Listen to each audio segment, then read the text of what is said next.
Wow. Okay. Huh. So this is awesome. I really want to use this. Today I want to tell you something that you're never going to forget ever, and I want to tell you in such a way that if you were to leave here and never come back, which is possible, and live another 80 years, that on your deathbed you'll remember what I'll tell you today. And this is, luckily, this is just really a real life reflection of the proverbial sledgehammer that I want to use today.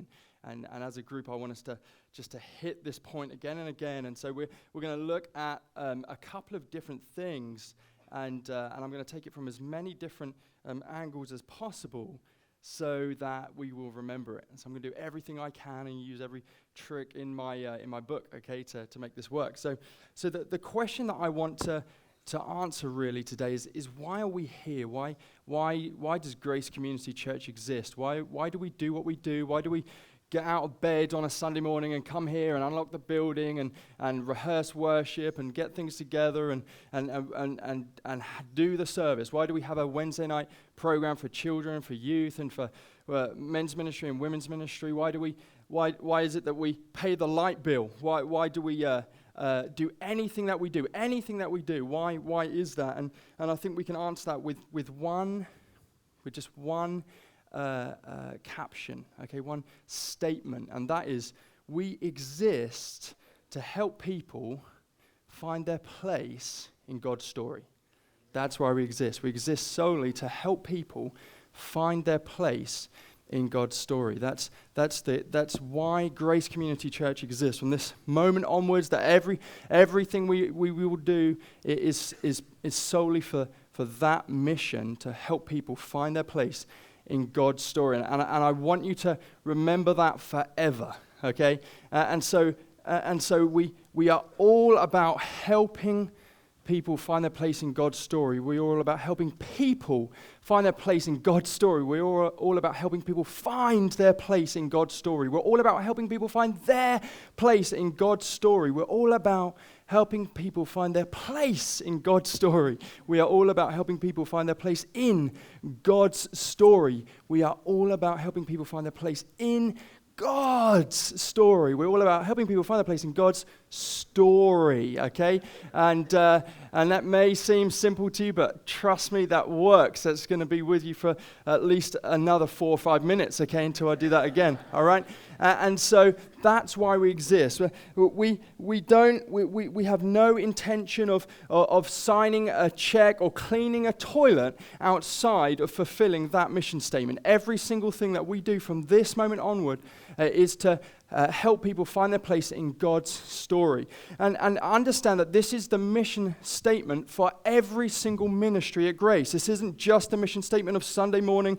This isn't just for us as as a collection of people here, for a sermon series or just for today. This is for every ministry at Grace. Every single ministry at Grace lives by this statement, helping people find their place in God's story. So Cindy, right now, she's over there somewhere in the I assume, right, you're not in here, Cindy? No, in the chaos over there, and she is helping people, or helping children, find their place in God's story. And Joe, he's around here somewhere, I think, right? Maybe? Yeah, okay, well, Joe's somewhere. He's over there. Okay, so now his mission as youth pastor is to help young people, help youth find their place in God's story. Justin's college pastor is helping young adults find their place in God's story. And the same with the men's ministry, same with the women's ministry, same with our missionary, every missionary that we contribute to, okay? It's because we are helping them help people find their place in God's story, okay?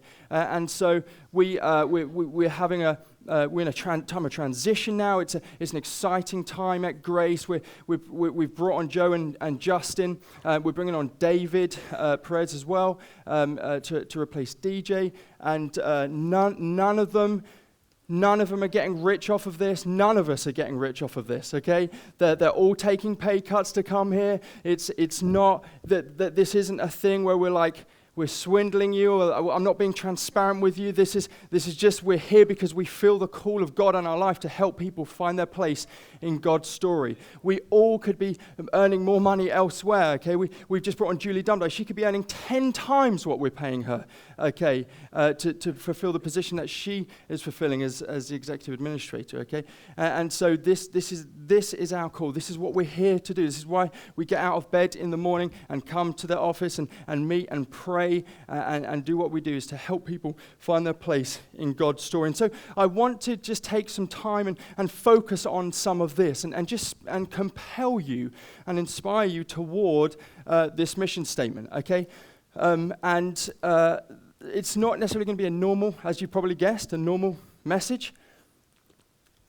I'm not going to be exegeting the word. It's not going to be an expositor's message where we're going to necessarily take text and unpack it today, but we are going to look at this mission statement, which is deeply rooted in the scriptures, okay? And so let's look at this idea of story, okay? So the idea of story is this, that we're all obsessed with story, more so than probably most of us realize. We are compelled and inspired and motivated by story.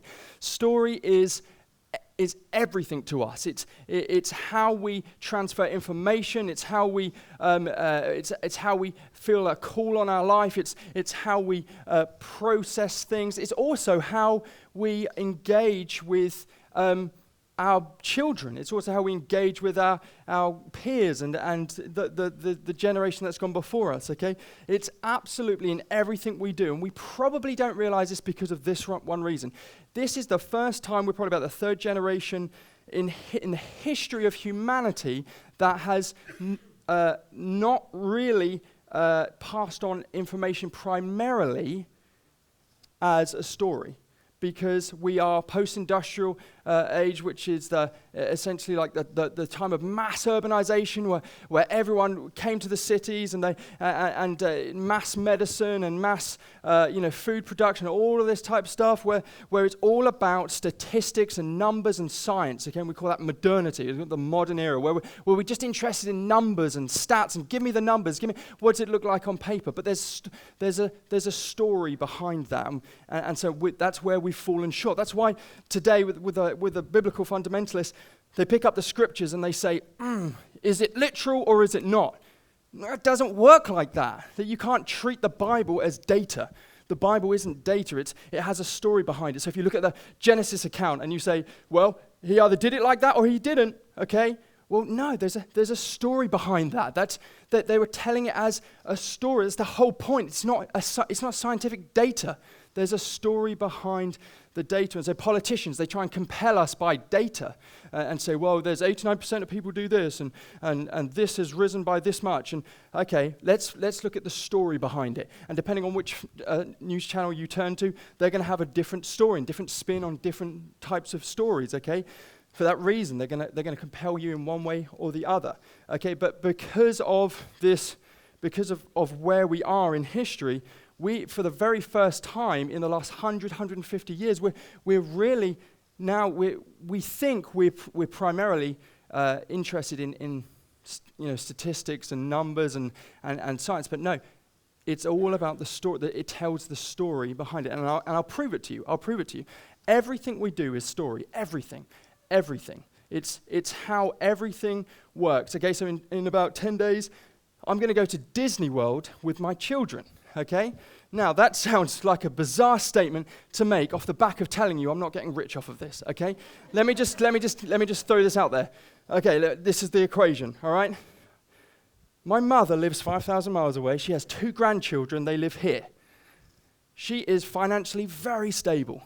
She loves Disney World. She loves her grandchildren. So about once a year, we get a pretty much free trip to Disney World, okay? That's what she does, okay? So Jackie is 4 years old, and this will be his 3rd time to go to Disney World. That's crazy, right? He doesn't remember the first 2 times, which is like, oh my, are you serious? Okay, so who's been to Yogi Bear, the Yogi Bear land? No one, right? No one's been there. Don't go there. It's awful. It's an awful place. He goes on about, where would you prefer to go, Jack, Disney or Yogi Bear? Yogi Bear. He wants to go to Yogi Bear. He's been to freaking Disney World twice, and he wants to go to Yogi Bear. So this time, it's our objective to compel him that Disney is better. And so we're going to Disney in 10 days. The great thing about Disney, I'm going to assume, okay, looking around, we're almost all white middle class people. Okay, so everyone's been to Disney. If you've not been to Disney, you know someone who's been to Disney. You know enough about Disney. Okay, so let me do this. Everything about Disney is story. Everything. That's why it's wonderful. They go the extra mile. They go further than anyone else. The bus driver, the bus, okay, the people who work in the hotel, the cleaners, the sometimes even the security guys, okay, they're in character. They're part of the story. Your hotel room tells a story.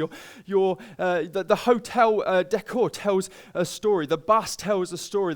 Each ride, each attraction in Disney World, it tells a story. And you get in the line and you're in the story. You're compelled by it. You're inspired by it. And so everyone is engaged. And they're just, every single thing they do is to suck you into the story and to drive you towards there's kind of like an overarching plot, a theme, that kind of involves like a princess and Mickey and Minnie. I'm not sure, I haven't quite figured it out yet. I've only been like 15 times, but it's just, there's this overarching thing, and then there are these little kind of like story franchises, and there's Peter Pan and Dumbo and Cars and Toy Story and all of these different things, and so it's a wonderful experience. It's the most magical place on earth. It's the happiest place on earth, right? For this exact reason, and they do that so well. That's why people keep coming back. That's why people keep throwing lots of money at them for that reason. If we don't like Disney World, we love the beach. I love the beach. I just want to go to the beach. My mum wants to go to Disney World, so I'll go to Disney World, okay? But I like the beach. What happens when you go to the beach? You get on a plane and you fly and you check in and you just want to just get to the hotel room and throw on your swimsuit and get to the beach and lie back, you reach into your bag and you pull out a book, and you read a story. That's what most people do on the beach, okay? That's how it works. Or if it's not that, you want to go to Europe. Lots of people in this room have been and traveled. Curtis and Ashley and the Marions, the Lawsons just recently been over, and many of us have been and traveled. Why? Because of what? His story, right? Because it tells a story. The Churchill war rooms and the London dungeon and the Eiffel Tower and Rome, the Colosseum. It tells a story. We are all engaged. Our language, it's all based in narrative. It's based in story. If we don't want our kids to lie to us, we tell them the story of the boy who cried wolf, right? All of think about the idioms that we use, the expressions that we use. It's all, likely story, that's a tall story. To cut a long story short, it's all about story. If you've had young children, or if you have young children, they come running to you and they're in tears, what's the first thing that you say? What happened? What happened? You don't say, please give me the statistical data on this. How much pain are you in on a scale of 1 to 10? Okay, they do it at the ER because they don't care about your story, right? They care about just getting it done, and getting your insurance claimed. But with your kid, what happened? If Luke comes running from school, which he's never done, and is crying, I'll be like, what happened? Tell me, who made you cry? Okay, and because I want to know the story behind it. It's all about story. We're completely engaged, and there is a reason for this. That we are embroiled in a story, and theologians call it a meta-narrative, a grand narrative, the story of time. Now, let me just show you. Okay, look at this stuff. Okay, I mean, what's this? No, it's not. It's Wilson. Okay, it's Wilson. That's what it is. We just take normal objects and we make stories out of them because we're freaks. This is how our brain works. We make this. What's this? Okay, I'm going to get in trouble for this. I don't care. What's this? This isn't a broom. This is how Julie's mother crosses the Atlantic. I'm kidding. I'm just kidding. I'm kidding. No, that's a joke. She doesn't. She doesn't need this. Dragons already have wings, okay? Okay? No, seriously, I love Julie's mother. I love her very much, and she lets me do that. It's a tradition in my country, so I'm just imparting that to you. We can make fun of our mothers-in-law. We take a potato and we make it into a toy, and then we make a movie about it called Toy Story, okay? That's how we work, that's how we operate. We're freaks of nature, okay? This isn't this isn't a table. This is a round table, okay? The Knights of the Round Table. Everything we build into story. Did you know that 60% of the Old Testament is story? 60%. And then everything else is prophetic and poetic articles from that story. The New Testament is 60% story. 60% just story. And then everything else are letters or epistles or articles from that story that you can follow in the Gospels, and then, of course, in Acts, where we're reading the sequence of the epistles. and it's just, if you look at how story is engaged within the Scriptures, you'll be compelled towards this, I promise you. In the Synoptic Gospels, so Matthew, Mark, and Luke, over 1/3 of everything out of Jesus' mouth is parable. 1/3, 35%, just over 1/3 of everything Jesus says is a parable, is a story that's a made-up story to prove a point, to articulate. That's how they did it. There's a story behind things that Jesus is saying, behind things that everyone's saying. That's how we have to interact with the text. When we look at anything like that, when Jesus is talking about divorce, don't just take that as a blanket statement. Jesus, what's happening is there's two rabbis of the day who are having a massive debate. It's one of them, the 8 main debates of the day. And they're debating divorce. And when Jesus is asked about divorce, he's being asked, which rabbi do you take side with? And he takes side with one of the rabbis. That's the story behind his statement. And we take that and we just use it as a blanket statement without engaging with the story. What Paul says about women in ministry, we take it and some of us just apply it. No, there's a story behind it. There are things that are happening behind it. This is somewhat of the communion table, how we take communion. What is the reason that we're told that we have a mandate to take communion? Is because it's a retelling of the story. That's a very Jewish thing. That's how the narrative was passed on. That's how they did. They celebrated the feast. They used present tense and inclusive language. Tonight is the night that the Lord will liberate us from captivity in Egypt. Tonight is the Passover. Hundreds of years after it happened. That's how they passed it on. They embodied it. They acted it out. That's why there's so many Jewish feasts. That's why there's so many Jewish traditions, because they sit down and they retell the story. That's why Justin was talking about last night, about how the Pharisees, many of them memorized the Torah, but actually really the whole, what we know is the Old Testament text, all of it word for word. They told it as a story. That's how you remember it. It's the first thing you do when you learn Greek. There's like a goofy story, how you learn the alphabet. And it's ridiculous, but it really works. You learn it by story.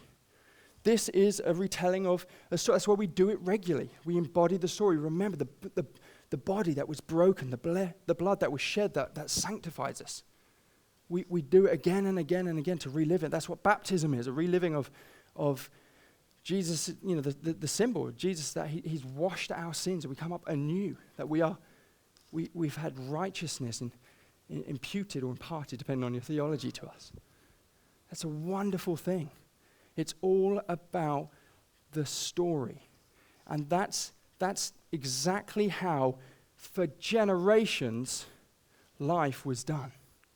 And so now we get to a time where it's just like, well, I don't know, show me the data on this. Oh, no, it's the story. And so we come to, something like this, and we look at all these wonderful books and just think about all of the wonderful things that have been written over the years, and then we take the scriptures and we open the book, and what does it say? It says, in the beginning, God created the heavens and the earth. Or if we skip to John, which is almost a retelling of Genesis, in the beginning was the Word, and the Word was with God, and the Word was God. He was with God in the beginning. It reads very much like a story, doesn't it? Once upon a time, a long time ago in a galaxy far, far away, one day. However, it reads deliberately like that. That's how the text works. It works as a story. The idea of myth to us, this is a great example of what we've done with it. The idea of myth now is just an untrue story.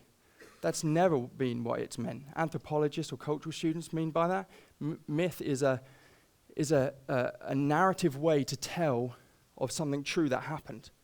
Okay, so remember, this whole thing about, well, is it metaphorical or is it literal? You have to decide. Well, no, those words refer to words that refer to the way in which text is written. Okay, and so you can have something abstract or metaphorical that refers to something literal, or you can have something literal that refers to something abstract. Okay, that's the way the text works. It's not just as simple as that. And so you have to understand that wherever we turn, we're engaged in story. Whether it's Christmas, it's not enough for us. It's not enough. We have to have the guy from the North Pole. Is that where he's from? The North Pole? Yeah, right, yeah. Who it peers down the chimney and drinks some sherry. When I grew up, I know it's Bible Belt, he probably, what is it? Milk, okay. Well, for us it was sherry. My mum liked sherry apparently, okay. and carrots and cookies, all right. For us it's carrots, for you it's cookies. I'm just saying, I'm just giving you the data, all right. I'm just giving you the data, all right. It's not Easter, it's not enough just in our, we have to have a bunny who's laying chocolate eggs. It's suspicious to me. It doesn't quite sit right. But it's a bunny who lays eggs, right? There's a story there, and it's the same. It's not, oh, you lost a tooth, well, here's a buck. No, the tooth fairy is going to come and take that tooth and put a pound coin in my case, but in your case like $1 now, isn't it like $5 or something ridiculous like that, like inflation? I don't know, but like that's what everything is a story. That's how it works. How the text works. That's how God wants us to see things. There's a meta narrative, and we're all involved, and everything that has ever been created is part of this one story, and that is exactly how the Bible and how the Lord wants us to see in G.K. Chesterton, phenomenal man of God, theologian, creative author, said this: I had always felt like first as a story, and if there is a story, there is a storyteller. I'd always felt life first as a story, and if there is a story, there is a storyteller. Okay, and this is actually quite a compelling apologetic text. And then we see C.S. Lewis says, miracles are a retelling in small letters of the very same story, which is written across the whole world in letters too large for some of us to see, as C.S. Lewis. Okay, we're not talking about, okay, Grace Community, let me break this down for you. It's a story. That's how we're going to understand this from now on. No, this is how the greatest minds of their generation processed the scriptures. It's how the greatest theologians of today process the scriptures. It's a meta-narrative. What does Jesus do as soon as he shows up on the scene? He starts connecting the dots. He starts saying, look, I am the point. I'm the point of the story. All of these things pointed to me. He shows up and he says, the time has been fulfilled. That's a prophetic utterance. He talks about the Sabbath and the temple and the law and how he is the fulfillment of the law. That all of the time, in fact, let's just do this. This is what he was doing in his 40 days, in between his resurrection and his ascension. It says, I'm going to skip. Bring me Luke 24 up, because I think I forgot to put it in my notes on here. Luke 24, if you have it. Okay, and beginning with Moses and all the prophets, he interpreted to them in all the scriptures the things concerning himself. So he showed how he was in the writings of Moses and the prophets. Okay, and he connected the dots as he had been pointing the whole time, saying, "Look, it points to me. I'm the point. I'm the one who connects all the dots. This story points to me. In fact." So the Passover was never about just the liberation of the children of God from Egypt. It was more than that. It points to Jesus. And so Jesus is the better Moses. Jesus is the better Abraham. Jesus is the better Noah. Jesus is the better David. All of this points to Jesus. Jesus is the point. David and Goliath points to Jesus. All of those wonderful stories, they point to Jesus. He is the one that connects all of the dots, and that's what he did. And this is his refutation of the Pharisees. He says, "You search the scriptures because you think that in them you have eternal life, and it is they that bear witness about me. Yet you refuse to come to me that you may have life. For if you believed Moses, you would believe me, for he wrote of me. So he's connecting the story. It's not separate. And one of our problems is we segregate things. We like to do that. We like to have a box for everything. And so we have mission. And I was talking to the GLI class the other day about how we segregate different things. And so mission for us is, okay, it's this time of the year, maybe once every couple of years, and we save up our money, we get on a plane, and we go somewhere, and then what's the first thing we do? If we're a teenage girl, we go and we find a black baby, and we get a picture of it, and we post it on Instagram or Facebook, and we get a ton of likes, right? That's what it is. Let's just be honest. That's what happens. That is mission. And so, oh, look at us. We're over here, and we're helping. No, you're probably not. You're probably drawing their attention away largely from what they're supposed to be doing, but you're paying money, and so, okay, we'll figure it out. In many cases, that's what short-term mission is, unfortunately. All right? And so, but that's mission. We did our mission, then we'll do evangelism. We'll run over here and we'll do our evangelism, and we'll knock on a few doors, and that's it for the year. And we did our thing. And then we'll go do a service project with the old people's home and take out the old sofas or whatever and throw them in the dumpster. And yeah, we did our service for that. But no, that's not the way it's supposed to be. It's all connected. It's all in one meta-narrative. It's an unfolding story, okay? So as we zoom out then, and I want us to look at this idea just very quickly, because we are going to come back to it, that it is, in fact, God's story, that God is the author of this story.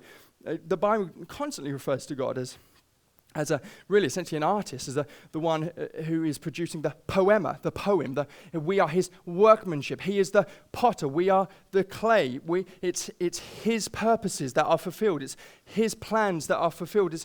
He looks forward, and he's the orchestrator of this great unfolding narrative. He knew it from the very moment of the fall. There was prophetic utterances, wasn't there, about the heel and the head and the serpent and what would happen. And Abraham said, "Father of all nations." Okay, just give it to you just numerous people, and on and all through the prophets, the judges and the prophets, and all through the Old Testament narrative, we just see God orchestrating this great, wonderful, redemptive plan that comes to fruition in Jesus, who is the point of the story. It's God's story. And that's wonderfully liberating. We're not the point. God is the point. And so it's not our story that, okay, kind of attaches itself in part to other people's story. No, it completely and utterly flows into the story of everyone else and is part of and not central to God's story. It's God's story. And so what does then, let's skip and go to your finding our place. What does finding our place mean in God's story? What's our place? So we are all about helping people find their place in God's story. And so what's our place? So I'm going to break this down, and there's going to be lots of P's, and it wasn't intentional, but as it unfolded, I was like, this is really cool. We're going to use lots of P words, right? And so this is the first thing. The first thing is our place in God's story is particular, okay? It's particular. We all have some particular things that we are all collectively called to. And the particular is the first and the foremost. It's the most important of all of the things, okay? So we are called, there are two main things, and the first thing is particular. We are all called to particular things.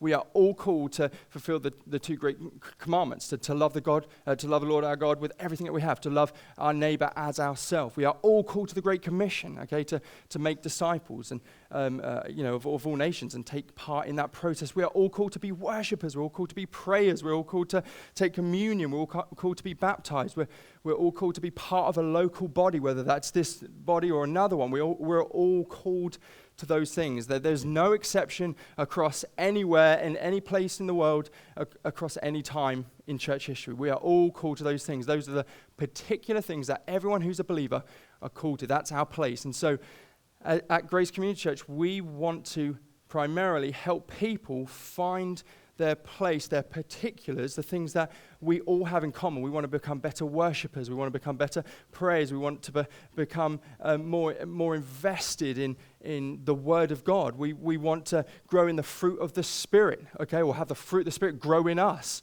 all right? All of those things are non-negotiables. Those are things that we should all be doing.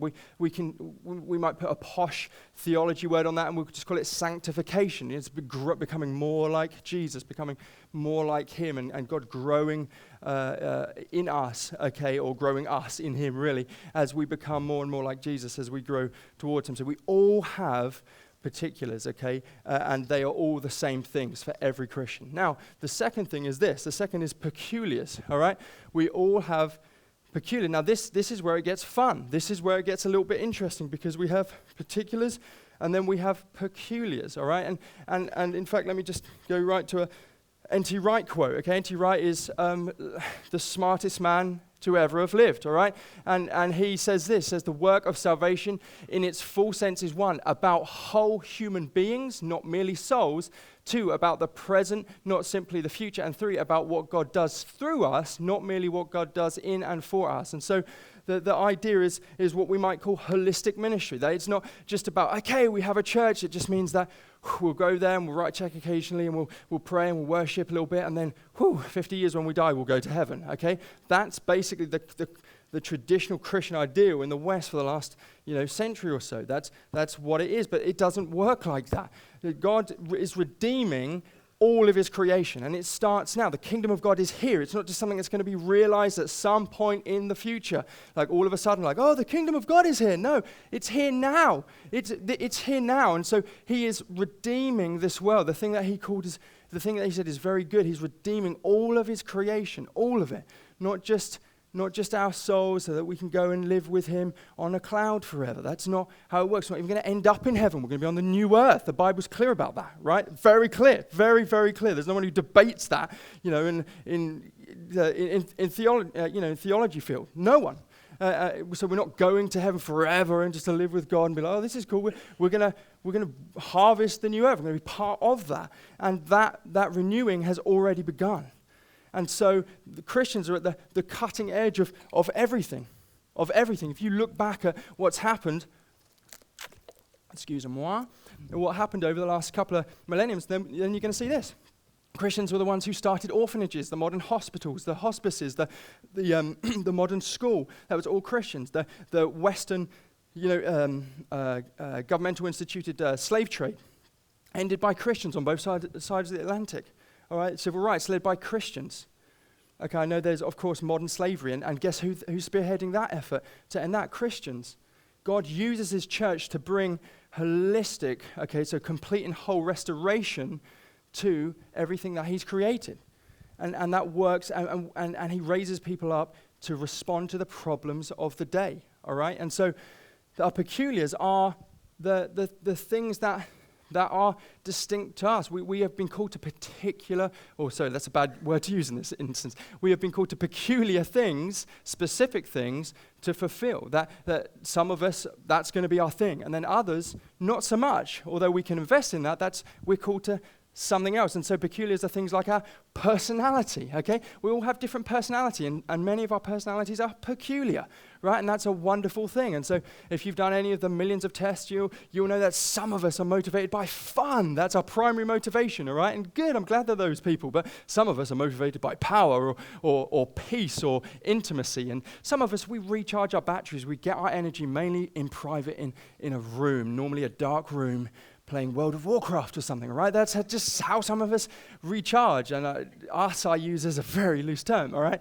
And then some of us recharge our batteries in public, in groups of people. We just get energy off of groups of people. And some of us make decisions basically predominantly by how we feel. We just, I'm not going to go with how I feel, ultimately, or how you think. Other people just process and make decisions by how they think. And there's just every type of combination you can imagine. And God has given that to us. Those are our peculiar callings. And we at Grace, we recognize that, and we want to develop that and nurture that, and we want to invest in people and have peculiar people here and who are just different in all types of ways. And I think about the different personalities here and the people who have touched me, touched my life throughout the last 6 years. And I just think about some of the peculiar people. It's been a wonderful experience. Think about Terry, okay? Terry he can't really even hear me right now. I'm talking about you, Terry, okay? I know.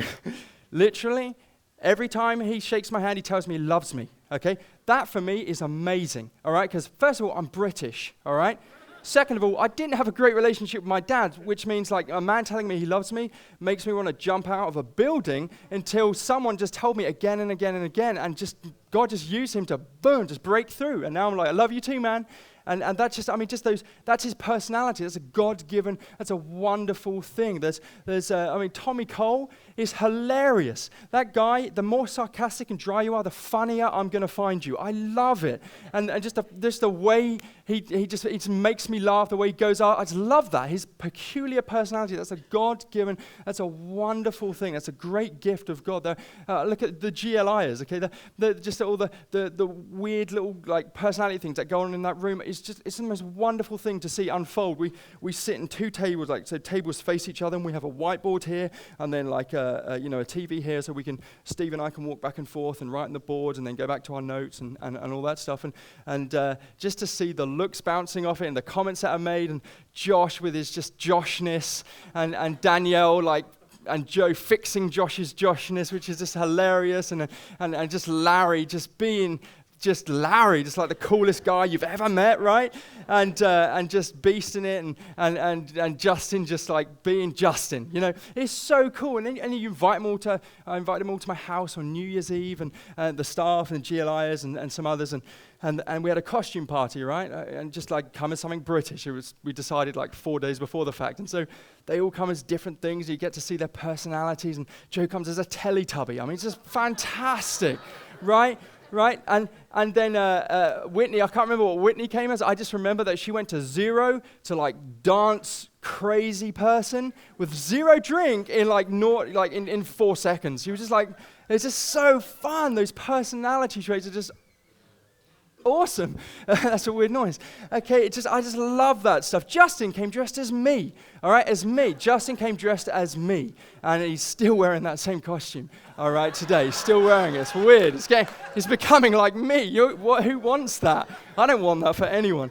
It's just wonderful. And so we have all these different personalities. And I'm really trying to labor these points because I want you to get that we're all about helping people find their place in God's story. And so our peculiar is about our personalities, but also our positions. Okay, and so we all have different positions. We are all called to different positions. Sometimes in the organizational church, or the institutional church, I should say. Or some of us, that means places of employment. That means even just roles as we are. Some of us are fathers to specific people, and some of us aren't, and some of us are spouses, and some of us aren't.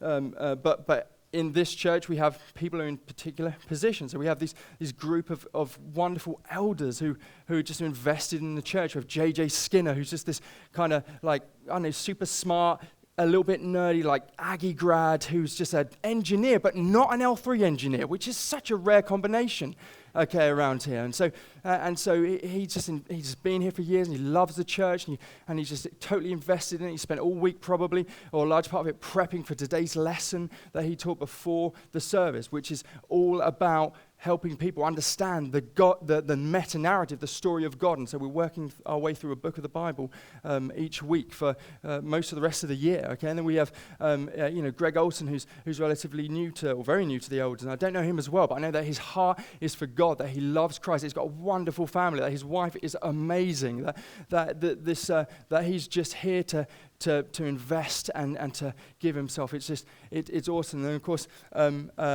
John Cartier, he was like, man, just beast mode, Desert Storm, special forces, crazy, amazing guy who just loves God and is just here to help us achieve our mission. And of course, Steve, who published author, doctor, like founder of this church, the driver of vision here. And then me, which is weird. But those guys, we pray over the church. We love the church. We hope that and trust and believe that we fit the biblical qualifications and call for eldership. And then, man, we look at the people right now. If you're new here or if you're just unaware, right now as we speak, okay, especially if you've got kids here, they are being watched over by a safety team of people who have law enforcement or military training in their background, who are just wonderful men who are called to that. That's just their position. And you don't want anyone else in that position. They're watching over us as we speak because we are responding to the problems of the day. And they're watching over our kids and they're watching over us as we speak right now. They're not in here because they are watching over us at the various exits of, in the building and our children. That's a wonderful thing. We have a prayer team who just pray a couple of times a week over us, often by name, and then individually. You're invited to come in and be prayed for. We have Eileen and Deborah and Theda and Jerry and Judy and Deborah and just a wonderful who else? Donna, yes, thank you. Yeah, Donna and just a great group of people who are just praying for us fervently on a regular basis. And then up here you see people who are in that position of prayer as well. Those guys and JJ and Jay and Steve and Karen and Brent and Sandra. And it's a wonderful thing. That's their peculiar place in the body of Christ. That's their position. And then we have just a whole collection of. It's a whole collection of other people doing other things I just don't have time to go into, but just know that people are valued in their peculiarities, the specific things that God has given them. And then we've got passions. And this is where it just gets really fun because God cares about the passions of our heart, the things that, just the very specific things, the William Wilberforce type things, that we are just obsessed with making this thing happen. We are here to respond to the problems of the day. And so then you just get these people who have devoted themselves to combating the problems of the day. And we just have some of those people among us. And it's a wonderful, beautiful, creative thing that God has done. And so one of the big things, as you've probably just about picked up on now, I think it's probably got around enough, like through social media and through that we're picking up the fact that we've pretty much been screwed over on the food thing, right? Like we're getting that, you're getting that, like the US government is putting stuff in food that the rest of the world, for the most part, banned years ago. Like I'm here putting stuff in my body that my government banned like a decade ago because it's so lethal for you, right? That's truth. And so cancer's on the rise, and diabetes, and of course obesity and heart disease and all that stuff. And so and just like in all throughout history, what's God doing? He's raising up people from the church to combat that issue. And so we've got people amongst us who will teach you and who are passionate about teaching you and showing you and spearheading the way to how to feed your family in such a way, and the things to put in your body where you can minimize those chances, where you can actually take what God has given us as food and eat it rather than it go through all of the junk and all the processes, And I just think that's a wonderful thing. You look at Levi and Jessica Pope, just passionate about that. They're just passionately engaged that. If you go into Jessica's blog and read Small Town Paleo and some of the things that she says about, well, look, this is what God has given us. This is what God has given us to eat, and this is God's intention for us. He looked at it and he called it very good. He said, this is very good. And so Jessica will sit down with you and teach you what to put in your body so you don't kill yourself. And so you're still around to see your kids get married, right? That's a wonderful thing. There's others as well. I mean, Alicia Mantu, the same way. There are other people who are just passionate about nutrition. It's one of the major problems of the day. And if you're just like out of shape and you're just like, oh man, I just really need to stop abusing my body and get into shape, then man, the core, they'll beast you. They'll put you in beast mode. Like gym will absolutely just carve an athlete out of you. If that's your thing, if CrossFit's your thing, like give them 2 years, boom, you're going to be an elite athlete. And so much of this is response to God's prompting, God's call. God cares about your well-being. God is passionate about that. We care about your fitness, and we care about your nutrition. We care about your prayer life. We care about your, whether you're taking communion. We care about those things because God cares about those things, because God isn't just about souls. He's about the whole human being. He's not just about the future sitting on a cloud with God. He's about now, what happens now, because the kingdom of God is now. And he's about redeeming all of creation, not just a narrow little part. And so church is over here. This is the thing we use to get to heaven when we die, okay? But everything else is just whatever, and we just got to try not to cuss and cut people off in traffic too much.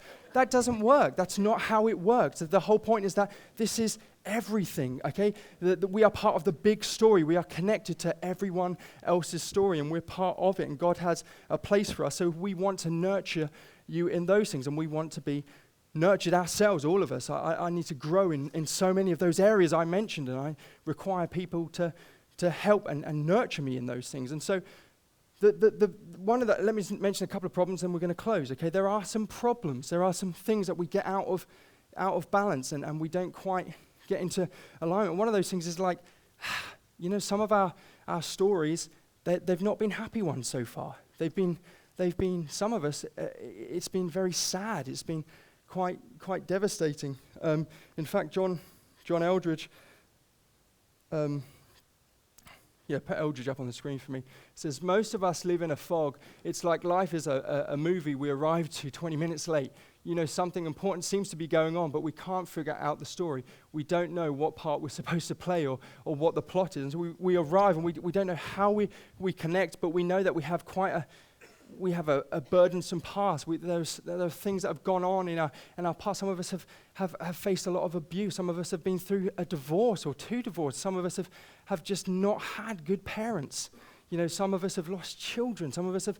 I went through an excruciating time of losing my father in just the most horrible way.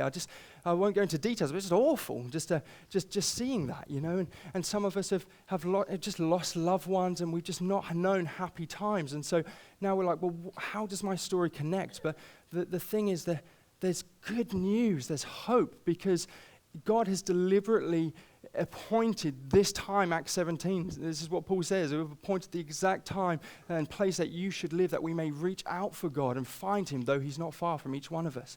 That means that he's put people around you on purpose. There are deliberately people around you who are going to help you, who carry hope for you.